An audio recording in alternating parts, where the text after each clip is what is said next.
COVID outbreak has led to a lockdown in China's Kunshan city, which is a major hub for Taiwanese manufacturers. Last Saturday, tough new restrictions were imposed in the eastern Chinese city.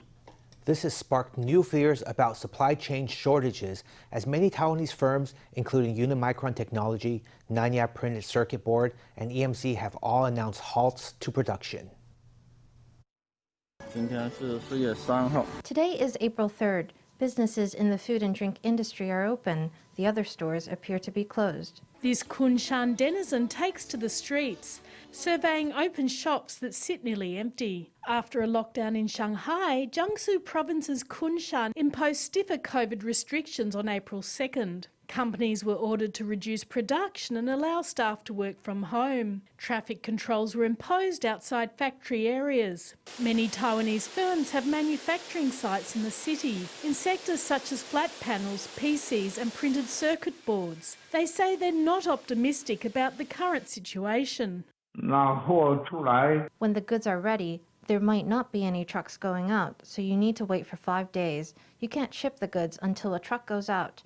There are strict controls on drivers. You need to file all the records and get approval before you can ship anything.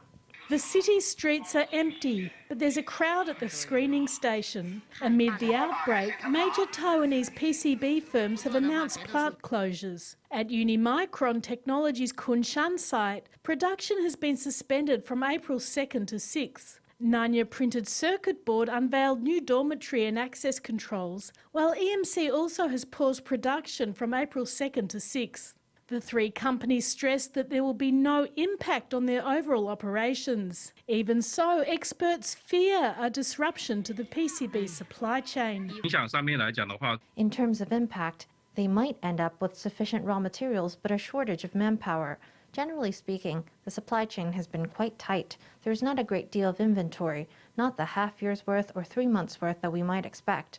Actually, within 1 or 2 months, the inventory might be used up, and then the situation would be quite dire. Taiwan's PCB firms rely on China for production, the expert says, noting that COVID restrictions could spark a supply chain crisis. With a major manufacturing site under lockdown, the impact could also be seen in the shipment of TVs, mobile phones and notebooks, wreaking havoc in the global electronics industry.